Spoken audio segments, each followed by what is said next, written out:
আসসালামু আলাইকুম, স্বাগত জানাচ্ছি আরটিভির দুপুরের সংবাদে। আপনাদের সঙ্গে আছি আমি ফারজানা তানিম। যাত্রা শুরু হলো ত্রয়োদশ জাতীয় সংসদের। বিএনপি শুধু সংসদ সদস্য হিসেবে শপথ নিলেও অনেক নাটকীয়তার পর শপথ নিয়েছে জামায়াত।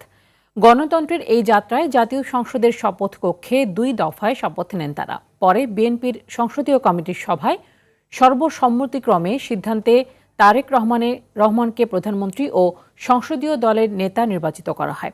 প্রথম ধাপে নবনির্বাচিত সংসদ সদস্যদের শপথ বাক্য পাঠ করান প্রধান নির্বাচন কমিশনার এএমএম নাসিরউদ্দিন। মাইদুর রহমান রুবেলের রিপোর্টে বিস্তারিত। পূর্বে শপথ সম্পর্কিত কিছু বিষয় প্রায় 2 বছর পর আবার মুখর হতে চলছে জাতীয় সংসদ। ইতিহাস ভেঙে দেশের সবচেয়ে শান্তিপূর্ণ নির্বাচনে ভূমিধস বিজয় নিয়ে সরকার গঠন করছে দেশের সবচেয়ে বড় রাজনৈতিক দল বিএনপি। শপথ নিতে জাতীয় সংসদে সস্ত্রীক তারেক রহমান। এর আগে বিএনপি মহাসচিব সহ দলটির নির্বাচিত সংসদ সদস্যরা সংসদে উপস্থিত হন নির্ধারিত সময়ে। এএমএম নাসিরউদ্দিন। পরে পবিত্র কোরআন তিলাওয়াতের মাধ্যমে শুরু হয় 13তম সংসদের আনুষ্ঠানিকতা। ইন্নাল্লাহা ইয়া'লামু মা তাফআলুন। রীতি অনুযায়ী গত 12টি সংসদে আগের স্পিকার শপথ পড়ান নবনির্বাচিত সংসদ সদস্যদের। 24-এর গণ অভ্যুত্থানের পর পালিয়ে যাওয়া সরকারের স্পিকারের হদিস নেই। তাই প্রথা ভেঙে প্রধান নির্বাচন কমিশনার এএমএম নাসিরউদ্দিন শপথ বাক্য পাঠ করান নবনির্বাচিত সংসদ সদস্যদের। সশ্রদ্ধ চিত্তে শপথ বা দৃঢ়ভাবে ঘোষণা করিতেছি যে আমি যে কর্তব্যভার গ্রহণ করিতে যাইতেছি তাহা আইন অনুযায়ী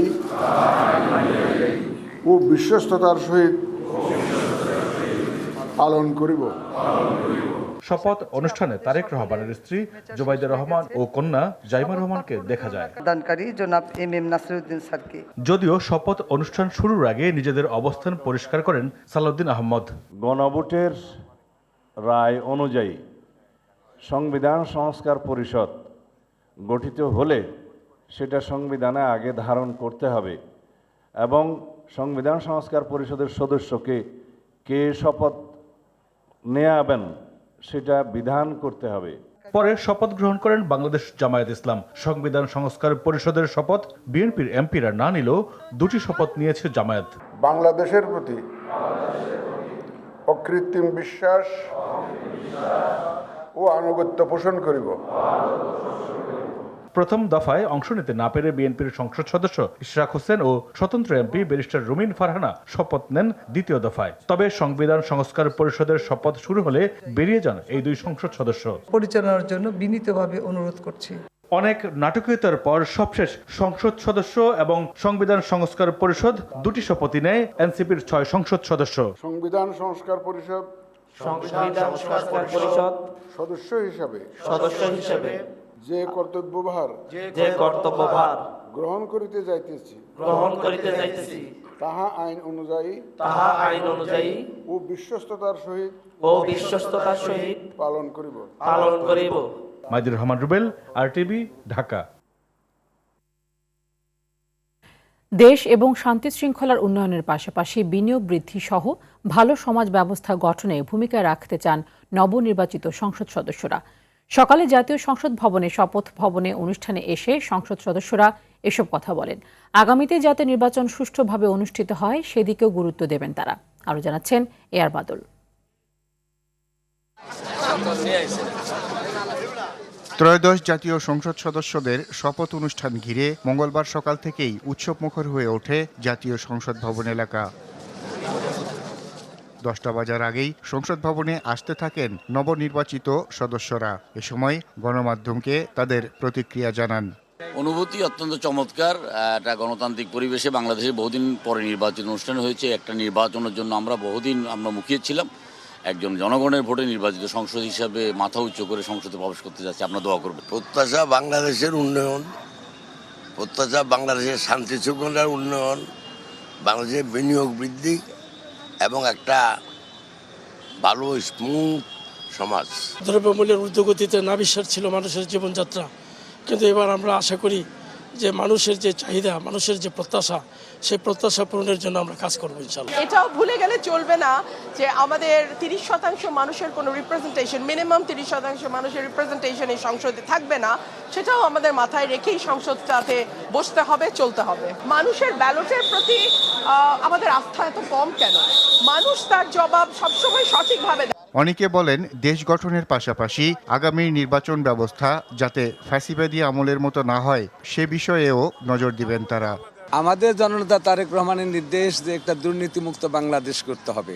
অতীতে যে ঘটনাগুলো সরকার অবৈধভাবে ঘটেছে, আগামী সরকার জনগণের বান্ধব হয়ে যে কোনো জনগণের পক্ষে চ্যালেঞ্জ এই সরকার গ্রহণ করবে, যেখানে থাকবে না কোনো দুর্নীতি, দুঃশাসন, লুট, রাহাজানি, খুন, হত্যা, মামলা, এবং আগামী নির্বাচনকে একটি অর্থবহ নির্বাচন করবে এই সরকার, যেখানে থাকবে না কবরবাসীর ভোট, কোনো কবরবাসী সেখানে ভোট দিতে পারবে ইনশাল্লাহ। দেশের শান্তি প্রতিষ্ঠা, সমৃদ্ধি, উন্নয়ন এবং সবার বাংলাদেশ, এই প্রত্যয়নে আমরা কাজ করি। আমরা নির্বাচিত হয়েছি, আমরা মনে করি জনগণের প্রতি যদি আমি সম্মান জানাতে হয় আমাকে সংসদে শপথ নিতে হবে। তারেক রহমান সাহেবের দিক নির্দেশনায় দেশনেত্রী বেগম খালেদা জিয়া এবং শহীদ রাষ্ট্রপতি জিয়া রহমানের পথ অনুসরণ করে আমরা আমাদের দায়িত্ব পালন করার চেষ্টা করব। জনগণের প্রত্যাশা পূরণে কাজ করবেন জানিয়ে তারা বলেন সমস্যার সমাধানে সর্বোচ্চ ভূমিকা রাখবেন সদ্য শপথ নেয়া সংসদ সদস্যরা। আর বাদল, RTV, ঢাকা। জাতীয় সংসদ ভবন এলাকা থেকে যুক্ত হচ্ছেন সহকর্মী খান আলামিন। কিছুক্ষণ আগেই আসলে প্রথম পর্বের যে শপথ অনুষ্ঠান যেটি সংসদ সদস্যদের ছিল সেটি শেষ হয়েছে এবং বিকেলের অংশে মন্ত্রিপরিষদের শপথের যে আনুষ্ঠানিকতা সেটির কথা রয়েছে। এর মধ্যে আসলে কি কি আনুষ্ঠানিকতা আর বাকি আছে সবকিছু মিলিয়ে জানাবেন। সবার শপথই প্রায় শেষ হয়ে গেছে। যেই শপথটি নিয়ে একটু সবার মধ্যে দুদুল্যমনতা ছিল যে এনসিপি শপথ নেবে কি নেবে না, কারণ তারা শপথ নেওয়ার আগে সংসদ ভবনে প্রবেশ করার আগে বলেছিল তারা শপথ নেবে না, যেহেতু বিএনপি সংবিধান সংস্কার পরিষদের সদস্য হিসেবে শপথ নেয়নি। তো আমরা সবশেষ যেটি জানতে পেরেছি এনসিপির 6 সদস্য এরই মধ্যে শপথ গ্রহণ করেছেন সংসদ সদস্য হিসেবে। এবং আমরা যদি বলে রাখি যে বিকেলের যে আনুষ্ঠানিকতা মন্ত্রিসভা গঠনের সেটির কার্যক্রম এরই অনেক আগে থেকে শুরু হয়েছে। বিশেষ করে তারেক রহমান যখন সংসদীয় যেই সংসদ নেতা নির্বাচিত হয়েছেন তারপর থেকে শুরু হয়েছে। তবে বিরোধী দলীয় নেতার যে বিষয়টি সেটির জন্য এখন পর্যন্ত সিদ্ধান্ত আসেনি। এনসিপি জামাত তারা বৈঠকে বসবে, তাদের যে সংসদীয় বোর্ডের বৈঠক সে বৈঠক করবে, সেখানে সিদ্ধান্ত হবে। তবে একটি গুরুত্বপূর্ণ বিষয় হচ্ছে যেহেতু বিএনপি সংবিধান সংস্কার পরিষদের সদস্য হিসেবে তারা শপথ নেয়নি, এটির প্রতিবাদ শুরু থেকে জানিয়ে আসছে বিএনপি এবং এনসিপির সংসদ সদস্যরা। এবং যদিও তারা শেষ পর্যন্ত শপথ নিয়েছে সংসদ সদস্য হিসেবে, কিন্তু তারা একটি প্রতিবাদ হিসেবে এমন একটি কথা আমরা শুনতে পেয়েছি যে তারা মন্ত্রিসভার যেই শপথ অনুষ্ঠান সেটিতে তারা উপস্থিত নাও থাকতে পারেন, সেই ধরনের একটা আলোচনা রয়েছে। তবে তারা যখন সংসদীয় বোর্ডের বৈঠক শেষে আসবেন নিশ্চয়ই সেই বিষয়টা আমাদের জানাবেন। আমরা যখন এখানে কথা বলছি ঠিক তার পাশেই দক্ষিণ প্লাজায় মন্ত্রিসভার যেই শপথ অনুষ্ঠান সেই শপথ অনুষ্ঠানের কার্যক্রম প্রায় শেষ পর্যায়ে রয়েছে। এই বিষয়গুলো নিয়ে আমরা একটু কথা বলবো। আমাদের সহকর্মী মাইদুর রহমান রুবেল আছেন আমাদের সাথে। রুবেল, আপনি নিশ্চয়ই দেখেছেন সেখানকার প্রস্তুতিগুলো এবং এরই মধ্যে আমরা অনেকগুলো নাম জেনেছি, আপনার কাছে কি কি তথ্য আছে? আজকে কিন্তু প্রথা ভেঙে, অর্থাৎ যেটি হয় বঙ্গভবনের দরবার হলে প্রধানমন্ত্রী মন্ত্রীদের শপথ হয়, সেটি কিন্তু বাংলাদেশের দীর্ঘদিনের যে রেওয়াজ সেই রেওয়াজের প্রথা ভেঙে আজকে সংসদ ভবনের দক্ষিণ প্লাজায় অনুষ্ঠিত হতে যাচ্ছে। আর কিছুক্ষণ পর 4টা নাগাদ সেই শপথ অনুষ্ঠিত হবে প্রধানমন্ত্রী এবং মন্ত্রী পরিষদের। এবং এই শপথকে কেন্দ্র করে আমরা দেখে এসেছি যে সেখানকার প্রস্তুতি প্রায় সম্পন্ন। টুকটাক যে ছোট ছোট বিষয়গুলি রয়েছে সেটি শেষ পর্যায়ের প্রস্তুতি চলছে। ইতিমধ্যে আপনারা দেখেছেন যে মালদ্বীপের প্রধানমন্ত্রী বাংলাদেশে এসেছেন, ভারতের, পাকিস্তানের এবং বিভিন্ন দেশের প্রতিনিধিরা কিন্তু ইতিমধ্যে বাংলাদেশে এসেছেন আজকের এই অনুষ্ঠানে অংশ নেওয়ার জন্য। এবং আমরা যেটি শুনেছিলাম যে বিএনপি কিন্তু এইবার যেটি করছে যে খুব বড় মন্ত্রী পরিষদ হবে এরকম নয়, যেটি শুনছি মাঝারি আকারের একটি মন্ত্রী পরিষদ, সেটি 30 থেকে 40-এর মধ্যে সদস্যদের মধ্যে হতে পারে। তবে ইতিমধ্যে কয়েকজন যারা মন্ত্রী হবেন তাদের ফোন পেয়েছেন এমন যদি কিছু নেতার কথা আমরা শুনেছি। বিএনপির স্থায়ী কমিটির থেকে অন্তত 5 জন মন্ত্রী হচ্ছেন। একদম নবীন থেকে প্রবীণ সব ধরনের মন্ত্রী কিন্তু থাকছে এবং বিএনপির সাথে যুগপৎ আন্দোলন যারা করেছেন জোটে একসাথে, সেই জোটের শরিকদেরও কিন্তু তারা মন্ত্রিত্ব দিচ্ছেন। বিএনপি সেটি বলেছিল যে একটি জাতীয় সরকার করবে, জাতীয় সরকারের মতোই কিন্তু একটি ফরম্যাট ইতিমধ্যে দাঁড়িয়ে গেছে। তবে বিএনপির সবচেয়ে আশার যে বিষয়টি সেটি হচ্ছে যে বিএনপি কিন্তু যেই সভাটি ভিতরে হয়েছে শপথ নেওয়ার পরে সেখানে কিন্তু প্রধানমন্ত্রী কে হচ্ছেন সেটি তো তারা নির্ধারিত করেছেন। তারেক রহমান প্রধানমন্ত্রী হচ্ছেন, দলীয় নেতা সংসদ দলীয় নেতা হচ্ছেন এবং একই সাথে তারা যেই ঘোষণাটা দিয়েছেন সেটি কিন্তু আশার যে এবারই প্রথমবারের মতো তারা সরকারের যে সুবিধাগুলি, সরকারের যে প্লট সেটি নিচ্ছে না।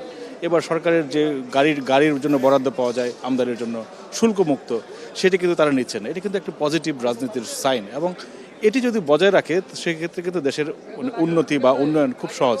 এবং বিএনপি বলছে যে যেহেতু ভেঙে পড়া অর্থনীতি, আওয়ামী লীগ তাদেরকে বাংলাদেশের গত 16-17 বছর যেভাবে ধ্বংস করে দিয়েছে গণতন্ত্রকে বা অর্থনৈতিক কাঠামো যেভাবে ধ্বংস করে দিয়েছে, সেই কাঠামো দ্বারা করানোর জন্য যত ধরনের সিস্টেম লস আছে বা যেগুলি না করলেই নয় সেই কাজগুলি থেকে তারা বেরিয়ে আসতে চায় এবং দেশকে সমৃদ্ধির পথে নিয়ে যেতে চায়। সেটি কিন্তু বিএনপির এবারের পরিকল্পনায় আছে এবং তারেক রহমান সেটির জন্য কিন্তু চেষ্টা করছেন এবং নিশ্চয়ই দেখেছেন যে শপথ বিএনপি নেওয়ার পর জামায়াত এবং এনসিপি শপথ নিয়ে কিন্তু বেশ নাটকীয়তা সৃষ্টি করেছিল। তারা বলছিল যে যদি বিএনপি 2টি শপথ না নেয় সেই ক্ষেত্রে তারা শপথ নেবে না। তারা একটা কর্মসূচিও কিন্তু ডেকেছিল, শেষ পর্যন্ত সেটি প্রত্যাহার করেছে শুনেছি। শেষ পর্যন্ত জামায়াত এনসিপি দুটোই কিন্তু নিয়েছে শপথ। কিন্তু বিএনপির স্থায়ী কমিটির সদস্য সালাউদ্দিন আহমেদ কিন্তু পরিষ্কার করেছেন যে সংবিধানে কিন্তু যে প্রচলিত যে সংবিধান সেইখানে কিন্তু এটি আসলে একটু সাংঘর্ষিক বিষয়। সেই কারণে সংসদ হওয়ার পরে সেই শপথটি তারা পরবর্তীতে সিদ্ধান্ত নেবে যে কীভাবে করবে। আপনাকে ধন্যবাদ রুবেল। আমরা শুনছিলাম রুবেলের কাছ থেকে মন্ত্রী পরিষদের যে শপথের সবশেষ তথ্যগুলো। আমরা নিশ্চয়ই সেই সময়ের অপেক্ষায় আছি এবং তখনকার বাস্তবতা আপনাদেরকে জানাবো। তানি নিশ্চয় আলামিন থাকুন সংবাদ সংগ্রহে। আপনার মাধ্যমে আমরা দর্শকদেরকে সর্বশেষ যে তথ্য সেগুলো জানিয়ে দেব নিশ্চয়ই পরবর্তী সংবাদে। ত্রয়োদশ জাতীয় সংসদ নির্বাচনে বিজয়ী দল বিএনপি জুলাই সনদ অক্ষরে অক্ষরে পালন করবে বলে জানিয়েছেন বিএনপির স্থায়ী কমিটির সদস্য ও সংসদ সদস্য সালাউদ্দিন আহমদ। মঙ্গলবার জাতীয় সংসদে শপথের পর সাংবাদিকদের সঙ্গে আলাপকালে তিনি একথা বলেন। এ সময় তারেক রহমানের নেতৃত্বের ওপর আস্থা প্রকাশ করে মির্জা ফখরুল বলেন, আমরা আশাবাদী তার নেতৃত্বে দেশ অনেক দূর এগিয়ে যাবে। হাসান মাহমুদের রিপোর্টে বিস্তারিত। মঙ্গলবার সকালে জাতীয় সংসদে নির্বাচিত সংসদ সদস্যদের শপথ বাক্য পাঠ করান প্রধান নির্বাচন কমিশনার এএমএম নাসির উদ্দিন। পরে সাংবাদিকদের সঙ্গে কথা বলেন বিএনপির স্থায়ী কমিটির সদস্য সালাউদ্দিন আহমেদ। তিনি বলেন, বিএনপির কোনো সংসদ সদস্য প্রাপ্য বিশেষ সুবিধা, ডিউটি ফ্রি গাড়ি ও প্লট গ্রহণ করবেন না। জুলাই জাতীয় সনদ রাজনৈতিক সমঝোতার দলিল হিসাবে যেভাবে স্বাক্ষরিত হয়েছে একটা ঐতিহাসিক অনুষ্ঠানের মধ্য দিয়ে, সেটা যেভাবে স্বাক্ষরিত হয়েছে সেটা আমরা অক্ষরে অক্ষরে প্রতিপালন করতে অঙ্গীকারাবদ্ধ, প্রতিশ্রুতিবদ্ধ। ছাত্র গণ অভ্যুত্থানের যারা শহীদ হয়েছেন, আহত হয়েছেন, বঙ্গত্ব বরণ করেছেন, সর্বস্ব হারিয়েছেন, তাদের আকাঙ্ক্ষা এবং প্রত্যাশা, এই জাতির প্রত্যাশা সবকিছু আমাদেরকে পূরণ করতে হবে গণতান্ত্রিক পদ্ধতিতে। সংসদ ভবনে নবনির্বাচিত সংসদ সদস্যদের প্রথম বৈঠক শেষে কথা বলেন বিএনপি মহাসচিব মির্জা ফখরুল ইসলাম আলমগীর। তিনি বলেন, বিএনপির সংসদীয় দলের নেতা নির্বাচিত হয়েছেন দলটির চেয়ারম্যান তারেক রহমান। আমাদের সংসদ নেতা জনাব তারেক রহমানের নেতৃত্বে এই সংসদ নিঃসন্দেহে সকল কর্মকাণ্ডের কেন্দ্রবিন্দু পরিণত হবে। তিনি বলেন, ফ্যাসিস্ট সরকারের নির্যাতন, নিপীড়ন এবং গণতন্ত্র ধ্বংসের পর জনগণের রায়ের মাধ্যমে আজকের সংসদ, এটি ঐতিহাসিক মুহূর্ত। হাসান মাহমুদ, RTV, ঢাকা। নবনির্বাচিত সংসদ সদস্যদের শপথ গ্রহণ ঘিরে জাতীয় সংসদ ভবন এলাকায় জোরদার করা হয়েছে কয়েক স্তরের নিরাপত্তা ব্যবস্থা। সকাল থেকেই মানিক মিয়া অ্যাভিনিউ, দক্ষিণ প্লাজা সহ আশপাশে অতিরিক্ত পুলিশ, র্যাব ও অন্যান্য আইনশৃঙ্খলা বাহিনীর সদস্যরা সতর্ক অবস্থানে রয়েছেন।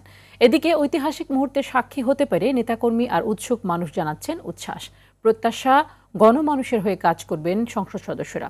আরও জানাচ্ছেন সাদিয়া কানিজের রিপোর্ট জানাচ্ছেন সাকিবুর রহমান। শপথ ঘিরে সংসদ ভবন এলাকায় নেওয়া হয়েছে নিশ্ছিদ্র নিরাপত্তা ব্যবস্থা। প্রবেশ পথে বসানো হয়েছে একাধিক চেকপোস্ট। আমন্ত্রিত অতিথি ও সংশ্লিষ্টদের পরিচয়পত্র যাচাই শেষে ভেতরে প্রবেশের অনুমতি দেয়া হচ্ছে। সংসদ ভবনের চারপাশে বসানো হয়েছে গোয়েন্দা নজরদারি, সেই সঙ্গে রয়েছে র্যাব, পুলিশ আর বিজিবির টহল।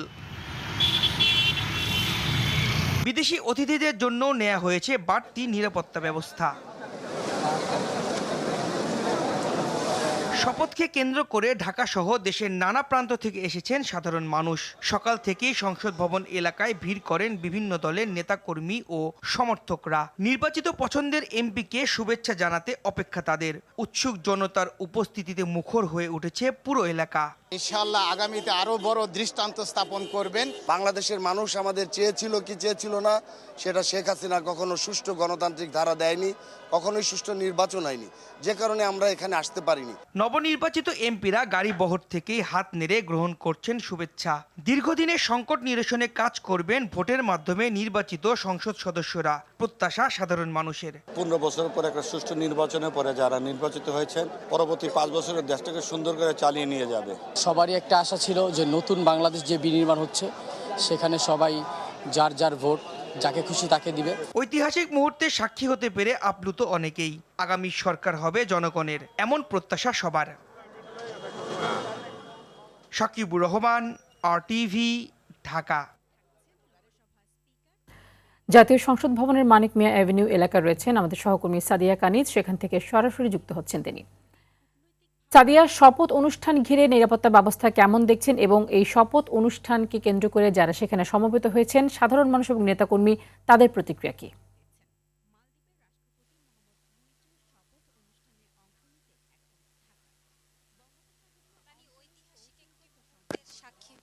সাধারণ নেতাকর্মী সবাই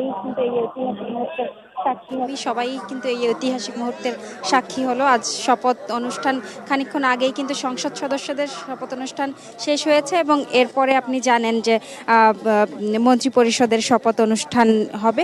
সেই কারণেই কিন্তু মানুষের অপেক্ষা এখনো শেষ হয়নি। তারা অপেক্ষা করছে তাদের পছন্দের যারা প্রার্থী আছেন, যাদেরকে ভোট দিয়ে তারা নির্বাচিত করেছেন, তাদের কারণেই কিন্তু তারা তাদের এই বহুল অপেক্ষা এবং প্রতীক্ষিত একটি মুহূর্ত, আসলে অনেক দিনের অপেক্ষার পর অবসান হলো এই প্রতীক্ষিত মুহূর্তের। এবং তারা বলছেন যে তাদের পছন্দের তারা যেন তাদের প্রত্যাশা পূরণ করেন। এতদিন তারা প্রচারণার সময় নানা প্রতিশ্রুতি দিয়েছেন, সেই প্রতিশ্রুতিগুলো তারা রাখবেন, সেই প্রত্যাশাই কিন্তু জানাচ্ছেন এবং তাদের হয়ে তারা কথা বলবেন। এবং এতদিন দীর্ঘ 17 বছর তারা যেসব সংকট ফেস করেছে, তারা যে ধরনের সমস্যার সম্মুখীন হয়েছে, সেই সমস্যাগুলো আর থাকবে না। এই বাংলাদেশ তারা যেমন বাংলাদেশ চেয়েছিল তেমন বাংলাদেশ তারা পাবেন, এমন প্রত্যাশা জানাচ্ছেন। এবং এই জায়গায় এই আজকের শপথ অনুষ্ঠান ঘিরে কিন্তু কয়েক স্তরের নিরাপত্তা ব্যবস্থা আইন শৃঙ্খলা বাহিনীর পক্ষ থেকে নেওয়া হয়েছে। তা আমরা দেখেছি পুলিশের টহল, র্যাব, বিজিবি থেকে শুরু করে সব ধরনের আইন শৃঙ্খলা বাহিনী, সামরিক এবং বেসামরিক যে বাহিনীগুলো আছে তারা নিরাপত্তা ব্যবস্থা জোরদার করেছে এবং সাধারণ মানুষের যে চলাফেরা তারা কিন্তু তাদেরকে ভেতরে ঢুকতে দেননি। তারা রাস্তা গাড়ি চলাচলও কিছুটা স্বল্প করে দিয়েছে এবং মানুষের যাতে কোনো ধরনের সংকট না হয় সেই দিকগুলো কিন্তু তারা দেখতে ঠিক করে রেখেছে। এবং আপনাকে একটা বিষয় জানিয়ে রাখি যে এই ঐতিহাসিক মুহূর্তের আসলে সাক্ষী যেন মানুষ হতে পারে, সেই কারণে কিন্তু সংসদ ভবন এলাকার বিভিন্ন প্রান্তে আসলে LED যে মনিটর সেটি লাগানো হয়েছে এবং সাউন্ড সিস্টেমের ব্যবস্থা করা হয়েছে। এবং বিকেলে আসলে শপথ অনুষ্ঠানের পরে তো সংসদ ভবন এলাকা থেকেই ছিল আমার কাছে সর্বশেষ। সাদিয়া, ধন্যবাদ আপনাকে। নতুন মন্ত্রিসভার সদস্যদের জন্য প্রস্তুত 45টি গাড়ি বাংলাদেশ সচিবালয়ে প্রবেশ করেছে। সকাল 10:30টার পর গাড়িগুলো সচিবালয়ে প্রবেশ করে। ত্রয়োদশ জাতীয় সংসদ নির্বাচন শেষে আজ শপথ নেন নবনির্বাচিত সংসদ সদস্যরা। নির্বাচনের সংখ্যাগরিষ্ঠ আসনে জয়লাভ করে সরকার গঠন করতে যাচ্ছে বাংলাদেশ জাতীয়তাবাদী দল বিএনপি। আজ নতুন প্রধানমন্ত্রী, মন্ত্রী ও প্রতিমন্ত্রীদেরও শপথ গ্রহণের কথা রয়েছে। নতুন মন্ত্রিসভার সদস্যদের ব্যবহারের জন্য এরই মধ্যে গাড়ি প্রস্তুত রেখেছে সরকারি যানবাহন অধিদপ্তর। এসব গাড়ি আজ এনে রাখা হচ্ছে বাংলাদেশ সচিবালয়ে। এদিকে নতুন মন্ত্রী পরিষদের সদস্যদের বরণ করে নিতে প্রস্তুত হচ্ছে সচিবালয়ে। চলছে পরিষ্কার পরিচ্ছন্ন কার্যক্রম।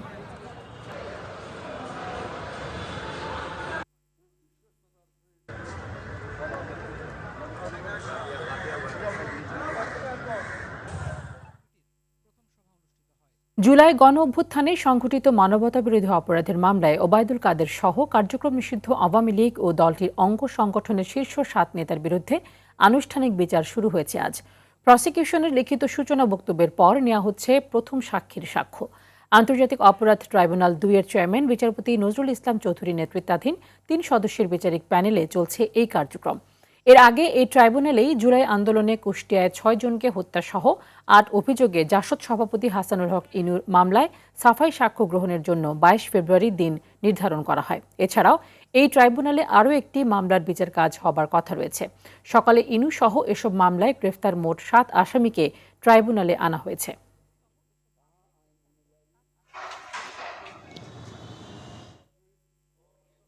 নতুন প্রধানমন্ত্রী ও মন্ত্রী পরিষদের সদস্যদের শ্রদ্ধা নিবেদনে প্রস্তুত সাভারের জাতীয় স্মৃতিসৌধ।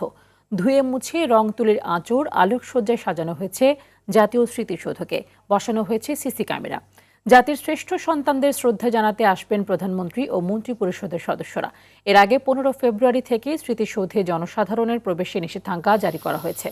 উৎসবমুখর আমেজ বিরাজ করছে স্থানীয় নেতাকর্মীদের মাঝে। গণপূর্ত বিভাগের সহকারী উপপ্রকৌশলী আনোয়ার খান আনু জানিয়েছেন, আগামীকাল জাতীয় স্মৃতিসৌধে শ্রদ্ধা জানাতে আসবেন প্রধানমন্ত্রী ও মন্ত্রী পরিষদের সদস্যরা। মুফাজ্জল বলেন। মুফাজ্জল, রমজানের চাহিদাকে পুঁজি করে অস্থির হয়ে উঠেছে পেঁয়াজের বাজার। ভোজ্য তেল সহ অতি প্রয়োজনীয় বিভিন্ন পণ্যের কৃত্রিম সংকটের আশঙ্কায় দোকানিরা। যদিও বাজার নিয়ন্ত্রণে সরকারের রয়েছে কঠোর নির্দেশনা, তবে বিশ্লেষকদের মতে এই কাজে চ্যালেঞ্জের মুখে পড়বে নতুন সরকার। দুই সরকারের মধ্যবর্তী সময়ে এই সুযোগ নিতে পারেন ব্যবসায়ীরা। সাব্বির আহমেদের ক্যামেরায় বিস্তারিত জানাচ্ছেন সর্দার রাজীব। রমজানের খেজুর কিনতে কারণ বাজার এসেছেন চান মিয়া, তবে দাম শুনে যেন আকাশ ভেঙে পড়ছে মাথায়। মধ্যমানের খেজুরের দামই ৭০০ টাকার ঘরে, যদিও বিক্রেতাদের দাবি বাজার স্থিতিশীল রয়েছে।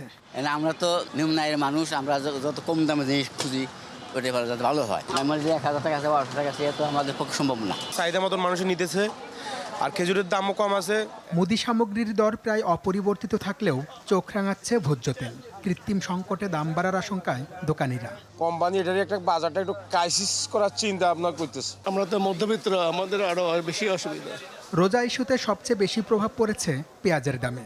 সপ্তাহের ব্যবধানে কেজিতে বেড়েছে ৮ থেকে ১০ টাকা। আগের তুলনায় একটু বাড়তি, কারণ নির্বাচনের আগে যে সব লোকজন বাড়িতে গেছে, তারপরে মনে করেন যে আর গাড়ি ঢুকে নাই। সামনে রোজা তো এখন একটু বেচা কেনা ভালো, এই কারণে একটু বাড়তি।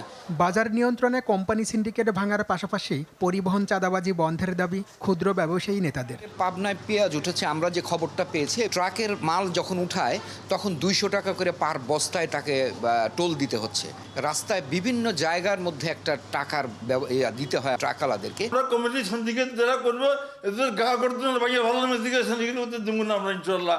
তবে রোজা ঈদকে সামনে রেখে বিশেষ তদারকি শুরু করেছে সরকার। মাসটিকে ৩ ভাগে ভাগ করে অভিযান চালাবে ভোক্তা অধিদপ্তর। আমাদের নিয়মিত মনিটরিং কার্যক্রম চলছে। তারপরও এই বছর বিভাগীয় কার্যালয়ের কর্মকর্তাদের সাথে আমাদের ৪ জন কর্মকর্তার সমন্বয়ে আরও 4টা টিম অতিরিক্ত কাজ করবে। বাজারে নিত্য প্রয়োজনীয় পণ্য যেগুলো রয়েছে, এসব বাজারে যাতে অস্থিরতা তৈরি না হয়, সবজির বাজারে যাতে অস্থিরতা তৈরি না হয়, মাছ মাংসের বাজারে যাতে অস্থিরতা তৈরি না হয়, আমাদের মনিটরিং থাকবে এবং এই দিকটাতে আমরা বেশি গুরুত্ব দেব। এদিকে দাম স্বাভাবিক রাখতে বিশেষ আইন প্রয়োগের আহ্বান জানিয়ে ভোক্তা প্রতিনিধিরা বলছেন, ব্যবসায়ীদের নৈতিক অবক্ষয়ে ঠকছে ক্রেতা। এই পণ্যগুলো সরবরাহ ব্যবস্থা নিয়ন্ত্রিত করে, এই পণ্যগুলো কোনো জায়গায় মজুত করে সাপ্লাই চেইন ডিস্টার্ব করে আপনার এই পণ্যর ঘাটতি তৈরি করে আপনার দামটা বাড়ানো হচ্ছে। সেখানে আমাদের স্পেশাল পাওয়ার অ্যাক্ট সহ আমাদের কঠিন কিন্তু কিছু আইন আছে। অর্থাৎ কেউ যদি গুদামজাত করে বাজার অস্থির করে তাহলে এটা কিন্তু একদম ফৌজদারি কঠিন অপরাধ। সেই জায়গাটায় আমি দেখি যে কোনো কার্যক্রম সরকারের আছে বলে আমার দৃষ্টিতে পড়ে নাই। দ্রব্যমূল্য মানুষের সাধ্যের মধ্যে রাখতে জাতীয় রাজস্ব বোর্ডের কার্যক্রমেও স্বচ্ছতা আনার পরামর্শ ক্যাব সভাপতির। Sardar Rajib, RTV, Dhaka. National Life Insurance আন্তর্জাতিক সংবাদ। পরমাণু ইস্যুতে আলোচনা করতে আজ সুইজারল্যান্ডের জেনেভায় বসছে ইরান ও যুক্তরাষ্ট্র। এতে পরোক্ষভাবে যুক্ত থাকবেন মার্কিন প্রেসিডেন্ট ডোনাল্ড ট্রাম্প। ওয়াশিংটন তেহরানের দ্বিতীয় দফার বৈঠকে যোগ দিতে জেনেভায় পৌঁছেছেন ইরানের পররাষ্ট্রমন্ত্রী আব্বাস আরাকচি। এর আগে ওমানের মধ্যস্থতায় প্রথম দফার বৈঠকে ইরানের 60% ইউরেনিয়াম সমৃদ্ধকরণ কমানোর প্রতিশ্রুতি দেয় তেহরান, তবে এবার ন্যায্য ও সমতা ভিত্তিক চুক্তির জন্য বাস্তব প্রস্তাব নিয়ে গেছেন বলে জানিয়েছেন ইরানের পররাষ্ট্রমন্ত্রী। বৈঠকে মধ্যস্থতাকারী হিসেবে থাকবে ওমান। ধারণা করা হচ্ছে যুক্তরাষ্ট্রের পক্ষ থেকে আলোচনায় অংশ নেবেন ট্রাম্পের বিশেষ দূত স্টিভ উইটকফ ও জামাতা জ্যারেড কুশনার।